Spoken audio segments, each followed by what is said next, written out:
how do you weigh up, keeping a player like Ivanovic versus cashing in at his peak value? I mean, of course, we always want to keep our best players. We never see our best players leave, but sometimes you have to sell in order to reinvest that money again, to make it sustainable, to then maybe buy other players.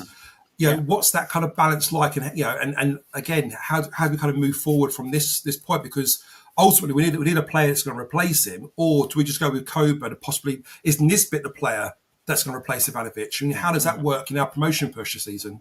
Yeah, I would say that doesn't give me a good feeling if Nisbet and Coburn were the two strikers for next season. Coburn, I've got a lot of faith in him, but I think he's a bigger puzzle, and in that puzzle includes Ivanovic as well, because them two, they make each other very good in a pair up front, whereas we don't know, is Nisbet going to stay? Is Langstaff going to stay? Who's Coburn going to play with then? So that doesn't give me much confidence, I have to say. In terms of selling and keeping assets as well, we have to remember we sold Fleming last summer, who was a talisman for us. We sold Esse in January. Are we really going to sell a player who we bought in August already now? That's three, I would even go as far as say that's three key players that we would lose within 12 months. And I would say that's where the wheel falls off a little bit for me, because of course we need to sell players at the right time. And if they want to go, you can't keep them. But in this case, we need to keep hold of him because he'll be a big part of our team next season. He'll be very important. We know what we got in Ivanovic. He's not an unknown quantity, like if we had to bring someone new in.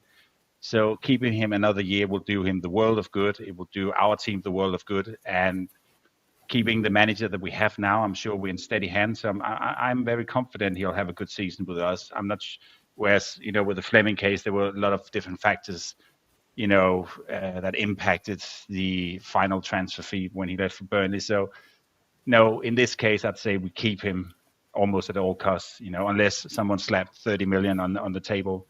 And the final comment is also, if he's rumored to Parma, and no offense, Parma was good in the 90s. I think those who follow the Italian football, they had a phenomenal team, really, really, really good team. It's not that down nowadays. They just came back up last season to the Serie A, just avoided relegation. And what is he going to be the first choice there? He's 19, 20 years of old. He's going into the Serie A, which is known for having one of the toughest and most, ruthless defenses in the world. So I don't think that would be a good choice for him right now, to be honest.